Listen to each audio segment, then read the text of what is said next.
banyak membaca saja. So, kita habiskan lah chapter 3 ni. And then the rest nanti, the next perjumpaan kita buat test 1. Dan kita sambung.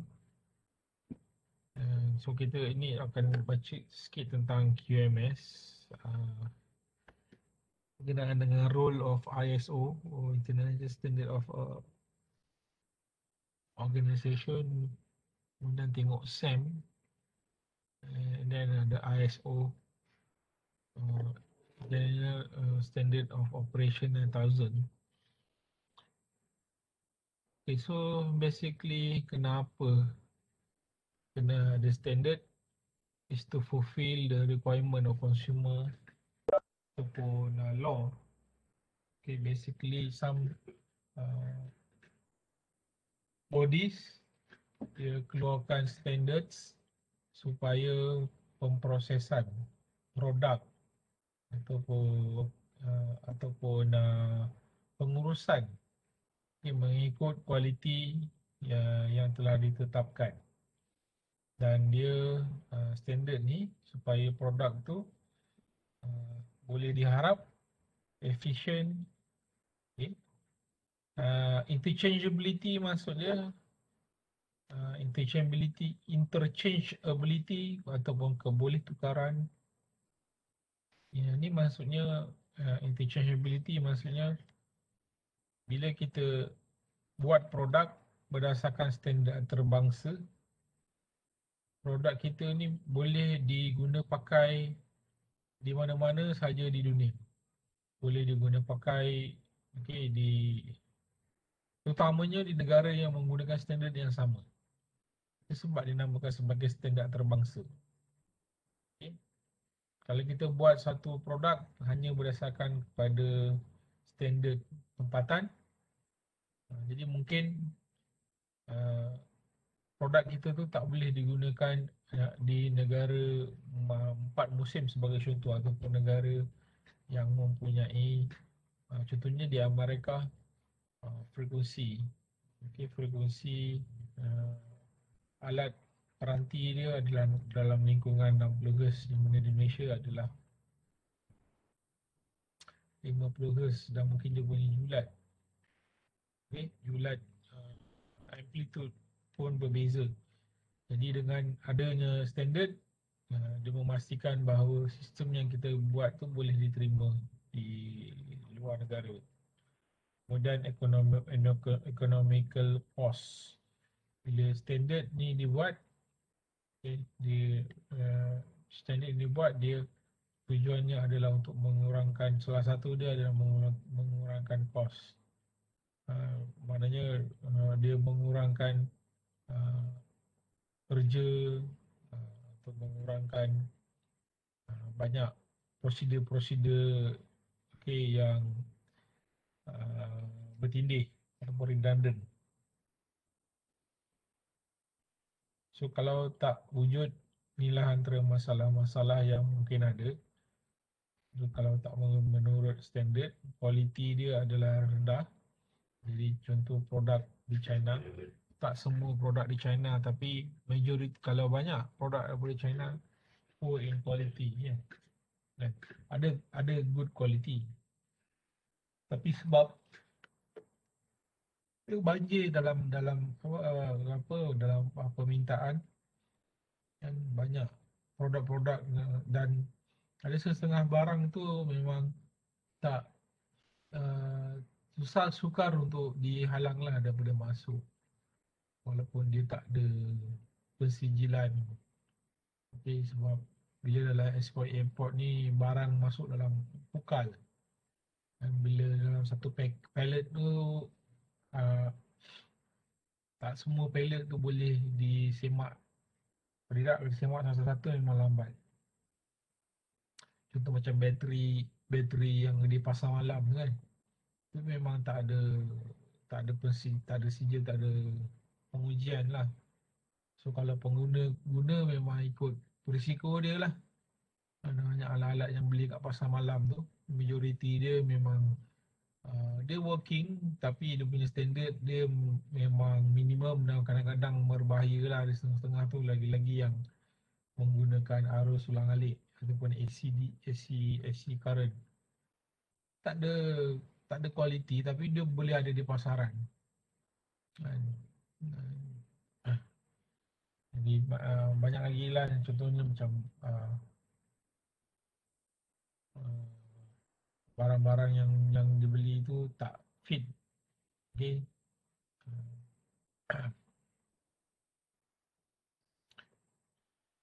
So ISO, International Organization for Standardization, yang ini dia badan yang terbangsa, dia keluarkan standard. Itu banyak siri. Okay, banyak siri mungkin rakan-rakan yang bekerja lebih updated lah. Okay. Tapi benda ni untuk organisasi, dia satu perkara yang bagus kalau ada. Dan terutamanya kalau dalam industri lah, dia dapat meningkatkan dia punya kepercayaan oleh pengguna dan organisasi lain. Dulu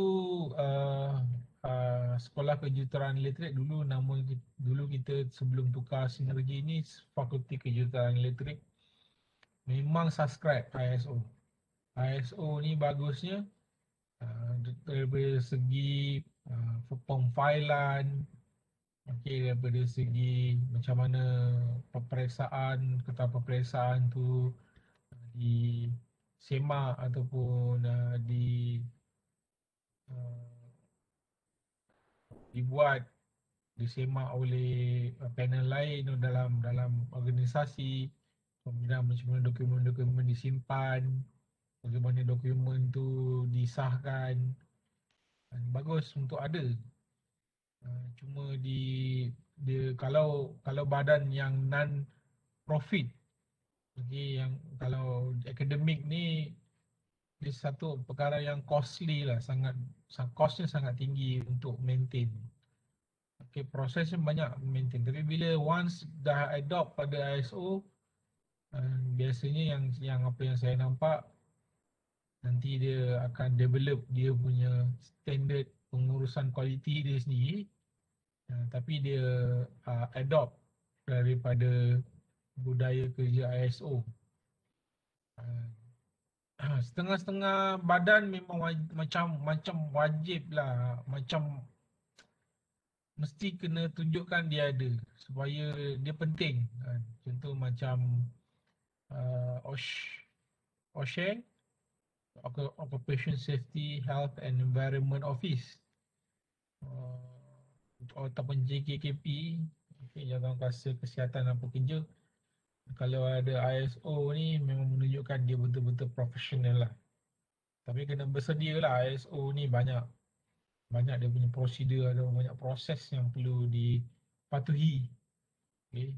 First time memang pening untuk dapatkan ISO ni. Kerja memang banyak meeting tak habis-habis. Bila dah dapat pun nak maintain is a challenges lah. Ini contribution ISO tu boleh baca lah. Boleh baca sendiri dia punya kelebihan ISO ni. Sama. Ni pun boleh baca. Ni contoh-contoh kelebihan ISO untuk bisnes, produk, reliable, customer. So kita tahu barang yang dikeluarkan tu berdasarkan pada standard antarabangsa, dan government of course dia pun standard ni berdasarkan pada scientific study, dan mementingkan kesihatan, keselamatan dan undang-undang dalam sekitar. Okay. So bila dalam ISO ni general intention untuk menghapuskan pengaruh politik lah. Okay. Negara membangun macam mana boleh gunakan sumber-sumber yang terhad. Okay, ini boleh tengok lagi lah. So apa yang biasa yang selalu disebut-sebut tu, dia adalah standard yang uh, paling popular, ISO 9000. Dia ada banyak ISO 9000, dia ada series-series. Okay, adalah I'm not going to update, tapi in general ISO 9000 tu yang paling umum lah. Yang ni dia berkaitan dengan quality management. Okay. So dia akan, sistem ni dia akan bila you adopt ISO ni, you must take care of the um, your investor. Okay, investor pun by definition not only customers. Investors atau pemegang taruh ni boleh jadi your customer, also internal customers lah. Itu macam your staff is a part of the investor, or a part of the customer. So you have to take care of them lah. Sebab kadang-kadang kalau dah adopt ISO ni mesti kena ada sistem ambil feedback. Okay. Dia ada plan, do, act, and PD plan, do, check and act. Dia ada continuous quality improvement. And then another one is ISO 14000, yang ini untuk environment lah. Okay, environment. So dia buat generate. Okay. Okay. So dia ada 8 principle dalam ISO.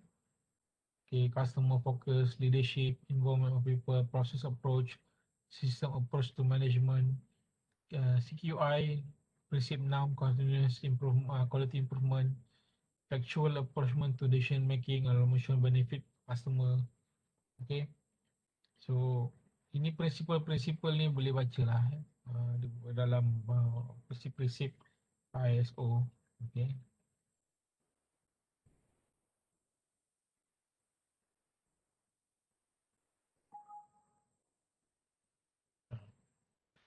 Tak tahu ni ada lagi tak ni. Okay, sorry. Alamak. Okay, so ada prinsip banyak ni, prinsip ni. Saya pun don't want to go in details in the prinsip. Contohnya customer focus, naikkan revenue, increase effectiveness, improve loyalty. Macam mana nak achieve? Okay, activity dia customer visit. Okay, go to macam kalau dulu ataupun sekarang pun I think it's not that much, because kita kena buat benchmarking sebagai contoh.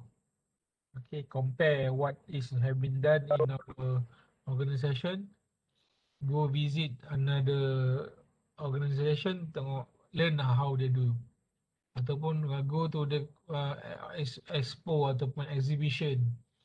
Okay, do marketing. Okay, do marketing, jumpa. Okay.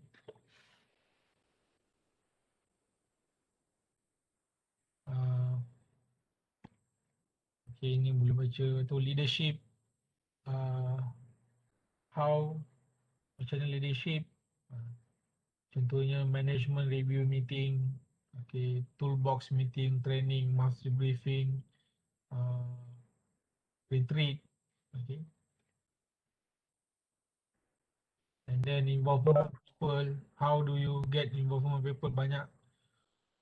Contohnya gunakan Kaizen, task force, or 5S, multidisciplinary team. Okay, itu teknik-teknik yang boleh baca. Okay, I don't want to go through this. Okay. Contohnya ni lah certification yang didapat, dan kalau dapat certification ni boleh letak di letter bawah. Okay, your letterhead, bawah tu you can put, okay, standard ISO. But it's worthy to adopt the culture. Tapi very lah. a bit costly sebenarnya. And then kalau dulu SKE ni kita adopt ISO, satu lagi kita kena buat akreditasi dengan EAC atau Engineering Accrediting Council. Mana program tu perlu di iktiraf ataupun diulang disemak pengiktirafannya setiap 5 tahun. Jadi ada dua benda yang perlu di maintain. ISO ni satu badan lain, satu badan antarabangsa. Dia ada dia punya office lah di Malaysia. Jadi ada dua pihak yang perlu laporkan atau semakkan. Jadi dua kerja lah. Agak penat juga lah sebenarnya. And then ada lab accreditation. Ini berkaitan dengan lab. Apa maksud dengan lab accreditation? Satu pengiktirafan rasmi diberikan kepada POS ataupun POS ataupun makmal. Okay. So dia ada international lab, is called ISO ataupun IEC 17025 kepada lab untuk menjalankan kalibrasi lah. Okay. Dan SAM adalah scheme product by Department of Standard Malaysia. Okay. Ini adalah Unified National Laboratory Accreditation untuk makmal-makmal lah. Jadi dalam SAM tu dia ada MS. Okay. Dia MS, ISO, IEC, maknanya dia badan SAM ni dia bertanggungjawab untuk menganugerahkan, badan yang bertanggungjawab untuk menganugerahkan akreditasi makmal. Okay. Jadi dalam tu contohnya ada field of testing and field of calibration. Okay, field of testing chemical biology. Okay, contohnya dalam Sungai Kim. Jadi ada badan-badan bebas termasuk dalam universiti memang bertauliah untuk menjalankan pengujian chemical. Sungai sebagai contoh. Jadi pengiktirafan tu diselenggara dan dianugerahkan dan dipantau oleh SAM. Okay. Ini ada dia punya tujuan dia lah. Okay, dan registration. Okay, dalam channel registration. Okay, yang ni macam mana dalam apa yang perlu dimasukkan lah. Okay, apa yang perlu dimasukkan dalam management.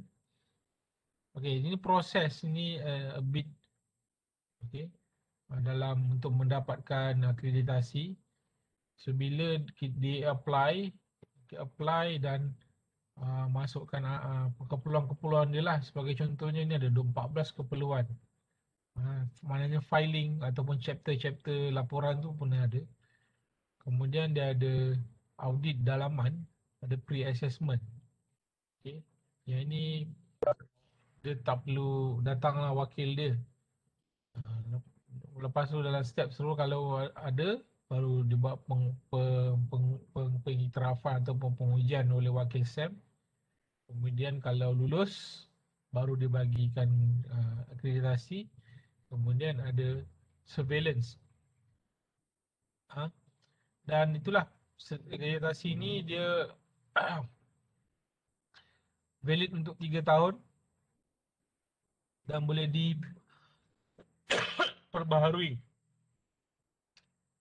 Tapi isunya kalau kadang-kadang tak cukup dia punya dokumen, dia mungkin dia bagi setahun dan syaratnya kena renew ataupun semakkan. Nanti kalau dapat akreditasi tu nanti setiap organisasi akan buat tahniah lah pada diri sendiri. Nanti dia buat banner besar-besar, dia tampal dekat depan bangunan, tahniah kepada diri sendiri kerana dapat ISO. Tapi untuk akademik,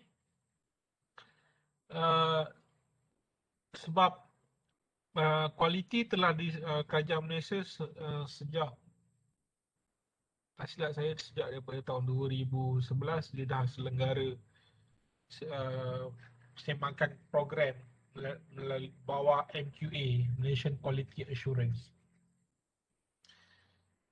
Jadi secara asasnya tak perlulah ambil lagi ISO sebab dah budaya kerja. Tapi kalau kilang-kilang masih lagi menggunakan ISO. So ini contoh macam mana nak dapatkan uh, uh, akreditasi. Okay, and then check apa standard ISO yang nak dipohon. Okay, and then submit application. Lepas tu dia ada yang ni submit, mana ni wakil belum turun lagi.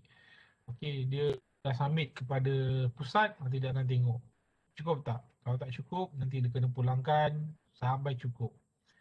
Kemudian yang sini bawah ni barulah ada uh, uh, uh, penilaian di mana wakil daripada contohnya SAM ataupun ISO dia akan turun. Dia pun dia buat menilai. Okay, dia setuju dia akan bagi akreditasi dan akreditasi itu diberi sebagai 3 tahun. Okay. Dan dia akan ada bersyarat lah. Bersyarat maknanya 9 bulan nanti dia kena hantar satu laporan macam mana prestasi dia dan seterusnya. Dan kalau dia expired, dia kena renew lah, buat renewal. Dia tak perlu hantar lagi. Okay, basically that's all untuk this week. Okay. So kita jumpa lah ikut jadual nanti. And also the next class will be on 20.